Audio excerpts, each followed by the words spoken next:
Saudi আরব আসার পর এই প্রথমবার একজন বাঙালি ভাবির সাথে দেখা হলো। তো ওনাদেরকে আজকে একটু নাস্তার দাওয়াত করব। তো এই জন্য আজকে কিছু একটু নাস্তার আইটেম তৈরি করছি। তো এখানে আমি পায়েসটা রান্না করে নিয়েছি আগে। তো এটাকে আমি এখন বক্সে করে এখন ডিপ ফ্রিজে একটু রেখে দেবো ঠান্ডা হওয়ার জন্য।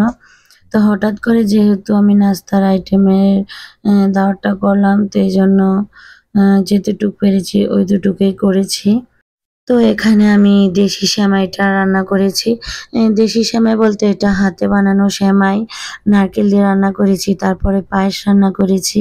তারপর এখানে দিয়েছি আম, তরমুজ, আঙ্গুর, মাল্টা, আপেল আর সাথে দিয়েছি হচ্ছে গিয়ে পাস্তা একটু রান্না করেছি।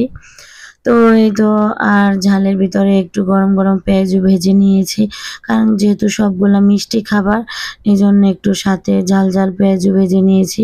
তো ওটাই সবাই পছন্দ করেছে আর সবগুলা খাবার খেয়েই সবাই অনেক প্রশংসা করেছে।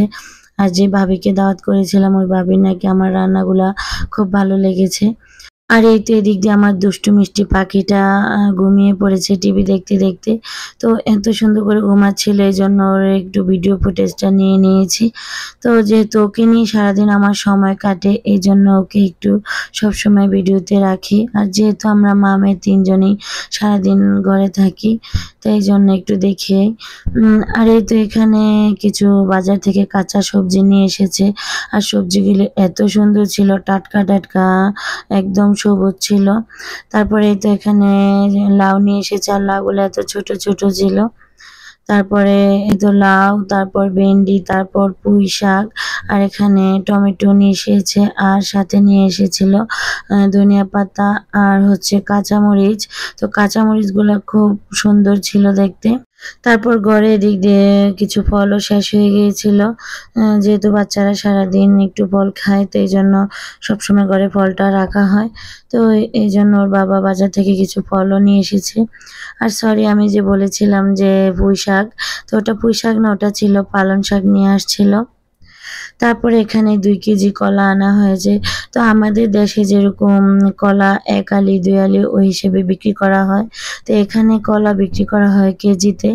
তো কলাগুলো এত সুন্দর ছিল আর এত বড় বড় ছিল, একটা কলা খেতে খুব কষ্ট হয়ে যায়। তারপর এখানে 2টা কি বলে অ্যাভোকাডোর ফল ছিল, তো ওগুলা একটু নষ্ট হয়ে গিয়েছিল। তো এগুলো এখন ফেলে দেব। তারপরে এই তো আমি সুন্দর করে ঝুড়িতে বাজারগুলো গুছিয়ে নিয়েছি আর ট্রে থেকে এখন সবজিগুলা পলি ব্যাগে করে নরমাল ফ্রিজে রেখে দেব। তারপরেই তো এখন সময় হচ্ছে রাত 9টা। তো আমরা একটু রাত 9টা বাজে একটু মার্কেটে এসেছি। তো ওর বাবাকে প্রতিদিনই বলি যে ওর বাবার কিছু কাপড়-চোপড় দরকার ছিল। তো ওগুলা ওকে প্রতিদিনই বলি যে কিনতে, ও কিনতেই চায় না। ও শুধু আমাদেরকে কেনাকাটা করে দেয়। যখন ওর জন্য কিছু কেনাকাটা করতে বলি, ও কেনাকাটা করতেই চায় না। তো আজকে কি করলাম, রাত এখন 9টা বাজে। তারপর জোর করে উঠিয়ে তারপর মার্কেটে নিয়ে গিয়েছি। তো এখানে ঘরের জিনিসপত্রগুলো দেখে এত সুন্দর লাগছিল। মনে হচ্ছে যে সবগুলো নিয়ে যাই। কিন্তু এগুলো যদি নেওয়া যেত তাহলে নিয়ে যেতাম। আর যেহেতু আমাদের সীমিত ওজনের ভিতরে মাল নেওয়া হয়, তো এজন্য এগুলা নিতে পারবো না। তারপর এই তো এইদিকে আমার এই টপসটা এত পছন্দ হয়েছিল, কিন্তু টপসটার দাম দেখে আমি তো অবাক, এত সিম্পল জামাটা যে এত দাম। তো এটার দাম ছিল 112 রিয়াল। তো বাংলাদেশি প্রায় 3,500 টাকার মতোই, 3,000 3,500 টাকার মতোই। তারপরে আপনাদের ভাইয়া বলেছিল যে এটা নিতে, তো আমি নেইনি। আমি বলেছি যে এত দাম দিয়ে এত সিম্পল একটা জামা কিনবো কেন। তারপরেই তো এখানে আপনাদের ভাইয়ার জন্য কিছু গেঞ্জি পছন্দ করতেছিলাম। তো এই কালারটা দেখে যাই পছন্দ হয়েছিল, কিন্তু এটা মেলে দেখি যে এটার ভিতরে আবার ছবি আঁকা। তো আমার আবার ছবি আঁকা গেঞ্জিগুলো ভালো লাগে না। তো এখানে এই তো আমার দেবর আর আপনাদের ভাইয়া মিলে ওনার জন্য গেঞ্জি পছন্দ করছে। তো এখানে অনেকগুলোই গেঞ্জি পছন্দ হয়েছে। তো এখন ট্রায়াল রুমে গিয়ে পরে দেখবে যে কোনটা ভালো লাগে। তো যেটা ভালো লাগে ওইটাই নেওয়া হবে। আর এই তো এখানে পুরো এরিয়াটা হচ্ছে ছেলেদের পোশাক। তো এখানে অনেকগুলো গেঞ্জি নেওয়া হয়েছে। তো আবার সামনে এসে দেখি আমার আরেকটা গেঞ্জি পছন্দ হয়েছে।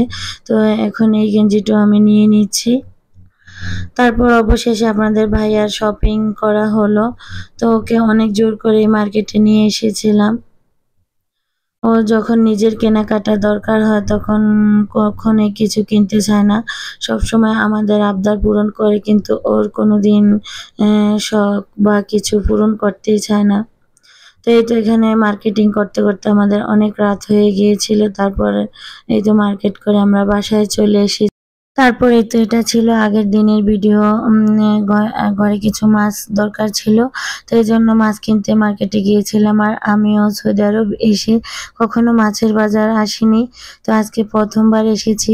তো এসে দেখি এখানে কোনো আমাদের দেশীয় মাছ দেখা যায় না, সব হচ্ছে সমুদ্রের মাছ। আর আমি এগুলার নামও ভালো করে জানি না, দুই একটা নাম জানি, তো যেগুলা খেয়েছি ওইগুলারই নাম জানি। তো এই যে এখান থেকে লাল মাছটা নিয়েছিলাম, এটা দেখতে এত সুন্দর ছিল। আমি ভেবেছিলাম যে এটা খেতেও অনেক ভালো হবে, যেহেতু এটা দেখতে সুন্দর আর খেতেও ভালো লাগবে। তারপর এটা বাসায় এনে রান্না করে দেখি এটা খেতে এত খারাপ লেগেছিল। তো এই মাছটা ছিল একদম রাবারের মতো, আর অনেক শক্ত ছিল, একটু ভালো লাগছিল না। আর এই তো এখানে 2 কেজি রূপচাঁদা মাছ নেওয়া হয়েছে, যেহেতু আমি এই মাছটা চিনি আর এই মাছটা খেতে খুবই ভালো লাগে, এই জন্য এটা একটু বেশি করে নিয়েছি। আর এই তো এটা কি মাছ জানি না, এখান থেকেও নেওয়া হয়েছে।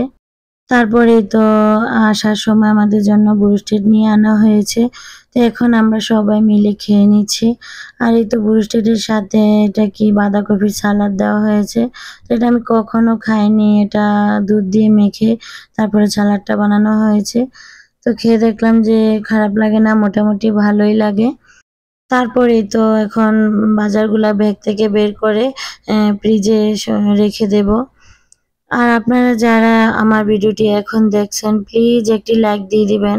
আর আপনাদের একটি লাইক আমার ভিডিওটি অনেকের কাছে পৌঁছে দিতে সাহায্য করবে।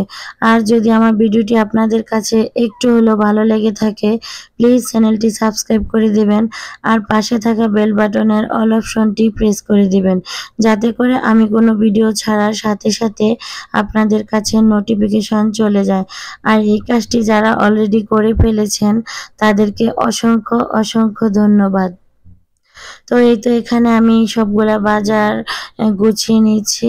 তো এখানে কি কি এনেছি ওগুলো আপনাদেরকে দেখালাম।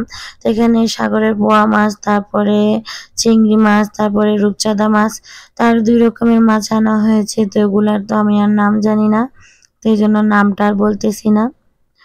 তো এই তো এগুলা বাসায় ফ্রাই করে খাওয়া হবে। আর এখানে যে চিংড়ি মাছগুলো আনা হয়েছে তো এগুলো পরের দিন সকালবেলা আমি কেটে নিয়েছি। তো আমি চিংড়ি মাছ অতটা ভালো করে কাটতে পারিনি, এই জন্য আমি চিংড়ি মাছের মাথাটা কেটে ফেলে দিয়েছি। তো এভাবে কেটেছি, তাও দেখতে খুব সুন্দর লাগতেছে। তো আজকের জন্য এখানে ভিডিওটি শেষ করছি। তো আমার যদি ভিডিওর কোনো অংশ আপনাদের একটু হলেও ভালো লেগে থাকে প্লিজ একটি লাইক দিয়ে দিবেন। আর ভালো থাকবেন, সুস্থ থাকবেন। আল্লাহ হাফেজ। আসসালামু আলাইকুম।